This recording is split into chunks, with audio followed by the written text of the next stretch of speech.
Okay, we are here with Michel Reilhac. Thank you very much. The first question. You presented Vian, your VR movie, at the Sundance Film Festival in the section called New Frontier. And so, what was the experience? VR, Sundance, your movie? Sundance is a very prestigious festival. It was founded years ago as a film festival, and this year New Frontier celebrated its 10th anniversary. So that means it's been 10 years that Sundance has been experimenting, exploring new ways of telling stories in a more interactive way.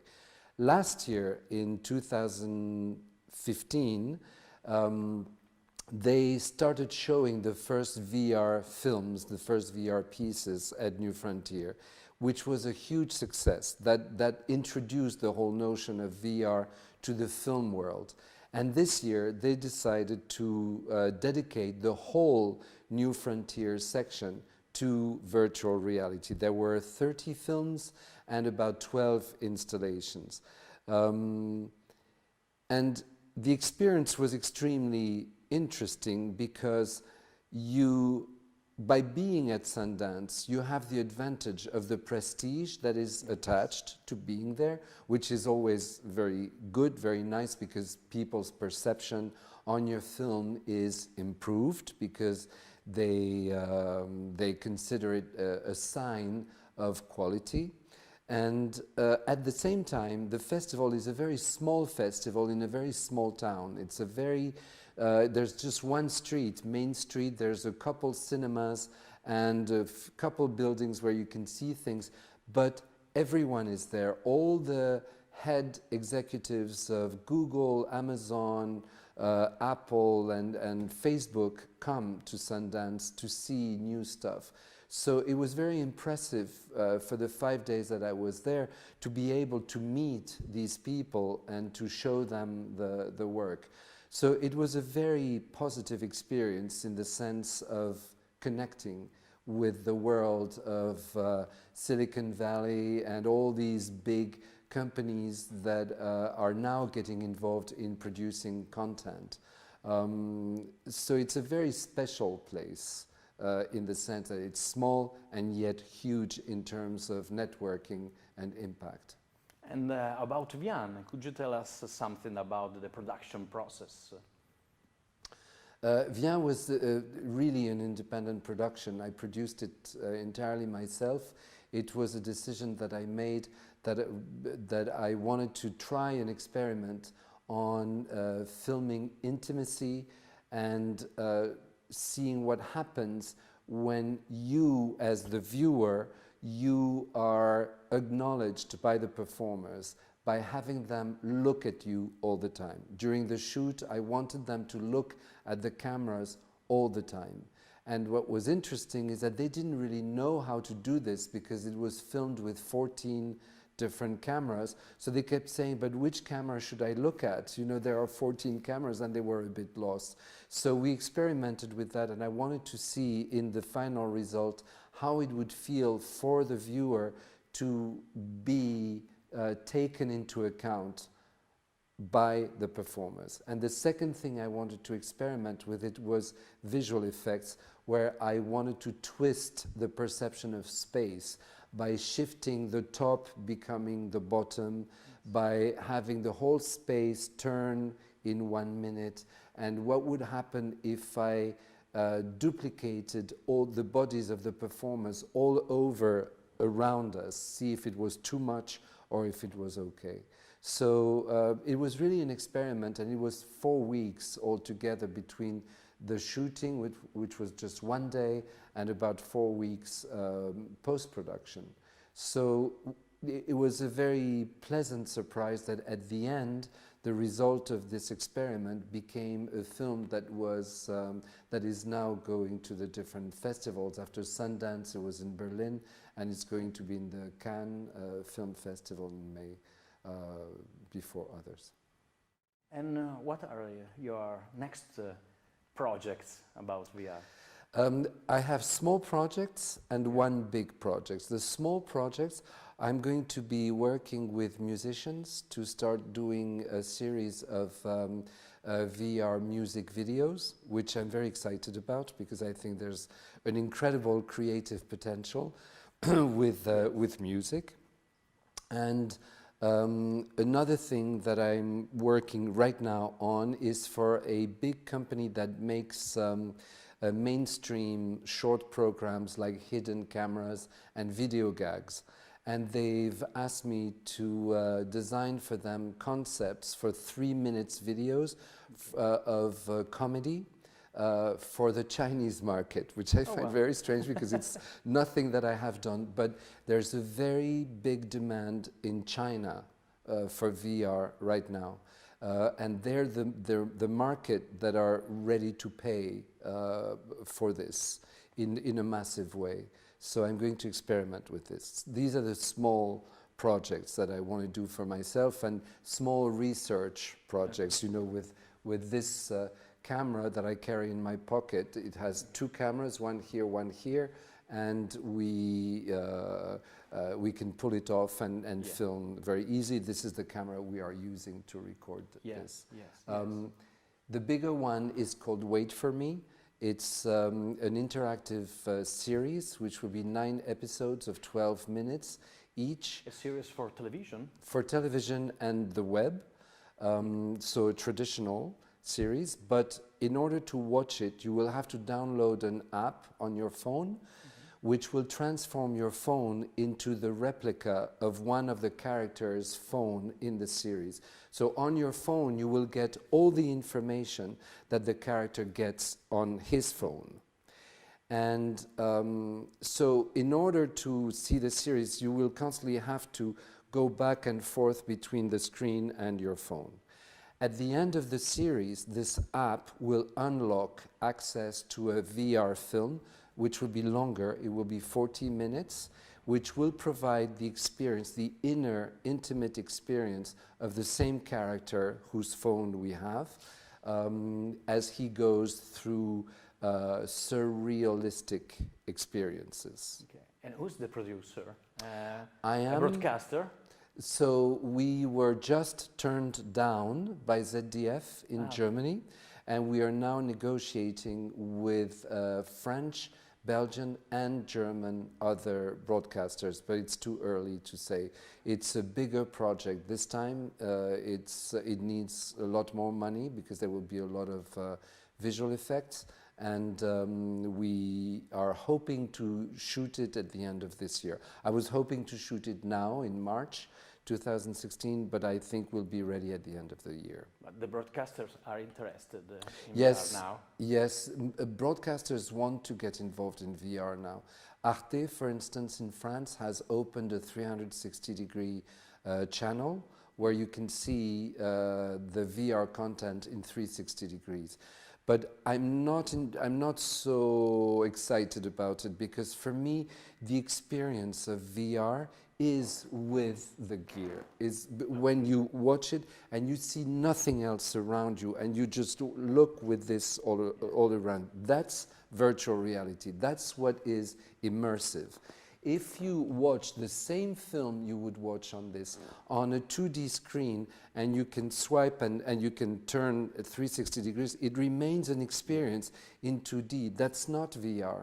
That's 360-degree video, and it doesn't change anything from traditional film because the experience is still on the 2D screen. What is the revolution and the change of paradigm for VR is the immersive nature of the experience. It's when you are immersed in it and your brain does not perceive any other information than the one you have inside. So, in your opinion, is just an individual experience? Because someone tries to project a social user experience like a movie, but it is possible? Yes, not yet, but yes. Right now, a lot of people complain that VR is a solitary experience. It's something you watch alone, as opposed to a film. You go to a theater and it's a collective experience. But to me, the VR experience is closer to reading a book. no one complains that reading a book is a solitary experience. Yeah. The pleasure of reading is because it's solitary. And immersive. Yeah, and immersive. It's so, to me, the VR experience is closer to a book than to a movie. After you have seen a VR film or after you have read a book, it's a great pleasure to talk about the book or to talk about the VR film with other people who have seen it. Yeah. And my experience is that the discussions about a VR film are far longer and better than about a movie, because everyone needs to know what the others have seen that they may have missed. The collective experience in VR will happen through the social networks. That is the reason why Facebook has bought Oculus Rift. It's because they believe that this will be the next phase of social networking. And the first tests are already available on Facebook, where you can be 5 people together in a virtual room. You can talk, discuss, and you can watch content together. In the next years, we will see an acceleration of this, and everything we do on social networks, everything we do on Skype, we will do in VR.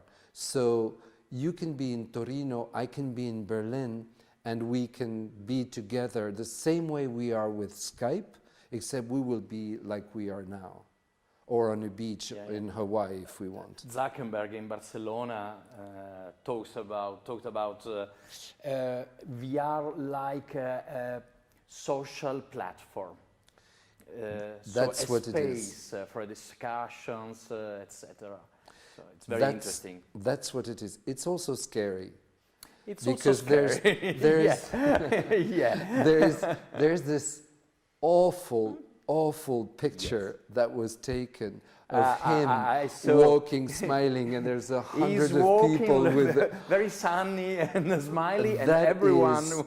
That is the worst image for VR you can think of, because it's like the Matrix, you know, where he's he's like a sort of a god, and everyone else is like slaves. It's horrible. It's really horrible when you think of it, how much it can control. So VR is very exciting creatively, but we also have to be very careful of the dangers that it can have. We talked about solitary isolation. People will get lost in VR. Yeah. The addiction of VR is a big risk if we're not careful. The control that people may have, like Mark Zuckerberg, over millions of people, because it will be so addictive, so involving, that people when they watch TV today, when they watch television, they believe everything that is said on television. They will say it's true because they said it in the TV. Yeah. Well, it will be multiplied by 100 in VR because it will feel so real. So there are serious dangers with this, but it's not because there are dark sides, you know, like the dark side of VR. That exists, and we need to be aware of this, but we cannot dismiss VR for this reason, because on the other hand, the creative potential of VR, the possibility to make this an amazing platform to share and be together despite distances is just unbelievable. So we just need to be very careful. Yes, but VR could be a part of a transmedia strategies or transmedia storytelling, because it's so individual. You could think about a system of strategies or storytelling, creative storytelling, with the VR in center in the. Yes, but this is what you were saying about what Mark Zuckerberg was saying. In the VR family, in the small VR world that is starting to exist, we really consider VR stories as experiences, because you are in the middle of it. So when VR will develop more and more tools to be truly interactive, with movement tracking, when I will be able to move in the physical world and I will do the same movement in the virtual world, when I will be able to see my hands in VR, and I can grab something and I will actually see everything live, this will be a big change. And when I will be able to be together with you, all of us, we could be together virtually in a room and do things together, that will create a whole new potential for experiences and stories together. At the moment, VR is at the same stage as was cinema at the end of the 19th century with the Lumière brothers. We're at the very, very beginning, so we're just starting. But the potential for storytelling with VR is huge. There is going to be, in 4 or 5 months from now, in Salt Lake City in Utah, they will open the first entertainment center called The Void, which is a place where you go physically. You can be 5 people at a time, each with gear, and you will walk through a sort of a maze of rooms, and these rooms will be matched in VR with spaces that will take you through a story, but you will do it physically. You will feel, when it rains, you will feel rain falling.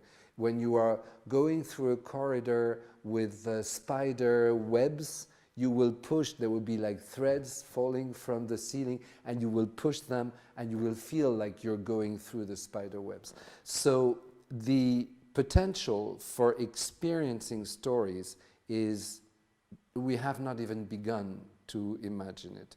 You know, I just wanted to say that about cinemas, there's a lot of people in the film industry, they don't like the idea of VR, they don't like the idea of anything connected with web.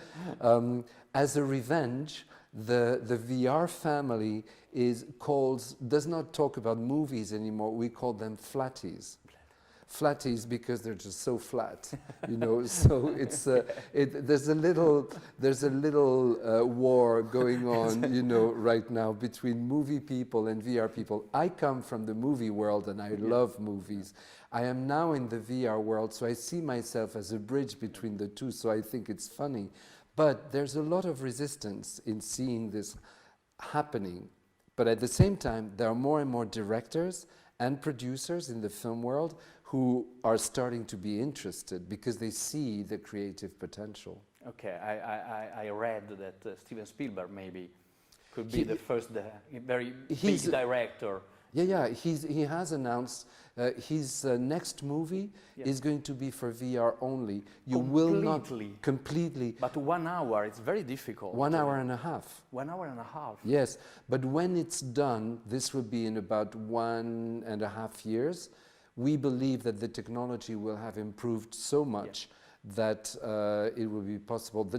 I'm about to buy a new gear now, which is one with no screen. It connects to your phone. You can keep your phone in your pocket. And when you put the gear in front of your eyes, there's 1 million micro mirrors that send the pixels directly on your retina. So the image is composed on your retina. You don't need a screen. So the quality will be improved through this. It's scary to say this, but it's part of our future. And if this technology really works, we will not have any screens, so the comfort of viewing will be much higher. Okay. I think we can thank you. Michel. Thank you very much. Thank you. Thank you.